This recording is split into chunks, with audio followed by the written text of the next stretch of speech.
This is the latest prototype from my Biped Droid build, the core of the droid's upper neck and head, with a jig holding the lower neck in a neutral position. All the plastic parts were printed with PLA on my FDM printer. It's set up to use the intended servo drives, but manually controlled through a hacked quadcopter controller. 3 of the thumbstick axes are directly mapped to the head's yaw, pitch and roll. I wanted the builders to check how all the parts fit and move together, and confirm that the servo motors can actually move the head around and with some speed. The servos don't have the fine pitch output I was intending, but do add a bit of cuteness which I'm not unhappy about.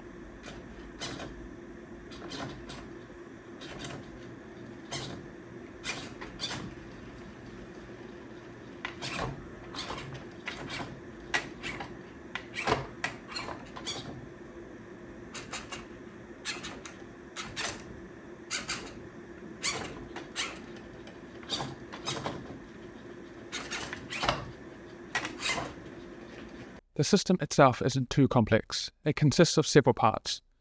The controller, providing the head, pitch, roll and yaw target. The STM32 Nucleo reads the ADC values and sends the calculated pulses. The servos, moving the head from the received pulses. And the power supply, which isn't shown. Removing the top cover shows a little bit more of what's present inside. Currently, it's mostly structured to hold the servos and connect the different parts of the head. I did have to make some hand mods for some missed part-to-part clearances, and also for joint movement around the neck here, making it wider than the original. Some parts, like this yaw clamp, weren't properly installed for the testing, which seemed to be fine. I'll likely still include a version of it for some structural peace of mind. Compared to earlier posts, the head design had to be reduced.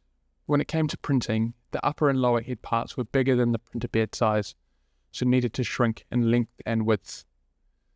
I've recently set up a new printer, but will keep the head size unless I need additional space.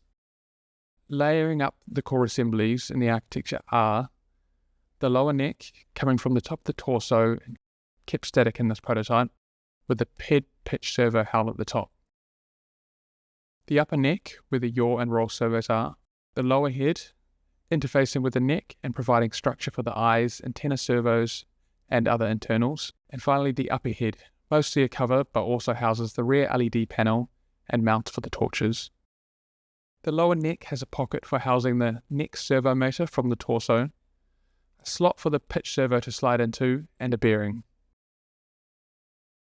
The upper neck assembly mounts onto this, made up of the yaw carriage, mounted onto the pitch servo output and the bearing. The yaw servo and servo holder then connects through to the output of the roll servo, and then the roll servo is firmly held onto the head lower, with a bearing providing support at the head's rear. Elsewhere in the head lower, we have slots for the antenna servos and space for camera modules on the faceplate. The faceplate was designed to be swappable, as I wanted flexibility for different camera and sensor options. I'm not happy with how the faceplate is attached to the head, so want to change this. Mounting on top of this is the upper head, with easily attachable antenna. These are just for looks and to help add a feeling of personality to the droid's movement. The torch modules are attached through a simple slide motion and retention magnets. I also want to be able to easily swap these torches for different types, such as IR and color LED, for working with the different Canyon modules and different aesthetics. A space holder for a rear LED panel is also included. This is based off available LED dot matrix parts.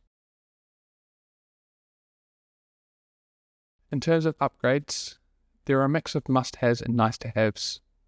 For must-haves, opening up around the space around the neck for head roll clearance is important. This is already in the CAD, but some refinement wouldn't go amiss. Retention and connection between the plastic parts and servo outputs need improving. Currently, after a bit of time, there can form some slip. I'm contemplating integrating the injection molded servo horns that came with the servos, but please drop in a comment if you know any clever tricks for doing this with 3D printed parts. Wiring has been neglected, but definitely needs to be incorporated as I refine the whole Droid control and power architecture. And a review of the assembly order is needed I need to make sure that I can easily open up and access the configurable and control system parts. Some nice to haves. Most of the parts are held together with screws and nuts. I'm going to look at replacing the nuts with threaded inserts and other built-in retention features to speed up assembly and disassembly. I think I can cut down the number of screws, which hopefully will lessen the assembly pain later. The connection between the upper and lower neck is also a bit clunky. I want to review if there's a more elegant way of combining these. There's lots of potential finger traps. I want to try and remove some of these, and then maybe some better servos to eliminate that unintended clunkiness in the movement. I've already mentioned these, but for the final droid, I want to be able to include the easily swappable and configurable camera modules, some easily swappable head torches, a rear LED panel that can be used for both functional and visual behaviors, and more antenna options. If you have any ideas, drop them in the chat and don't forget to subscribe to see how the build progresses.